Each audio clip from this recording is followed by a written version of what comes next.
భారీగా ఆటోలు బారులు తీరాయి. దీంతో భారీగా ట్రాఫిక్ జామ్ అయింది. అక్కడ వాహనదారులు తీవ్ర ఇబ్బందులు పడ్డారు. మేడ్చల్ జిల్లా కాప్రపర్తిలో ఈ ఘటన జరిగింది. కిలోమీటర్లు మేర వాహనాలు నిలిచిపోయాయి. ప్రయాణికులు తీవ్ర ఇబ్బందులు పడ్డారు.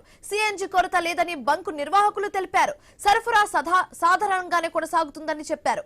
వాహనదారులు ఆందోళన చెందవద్దని సూచించారు. ఒక్కసారిగా వాహనాలు ఎక్కువగా రావడంతో ట్రాఫిక్ జామ్ అయింది. అక్కడ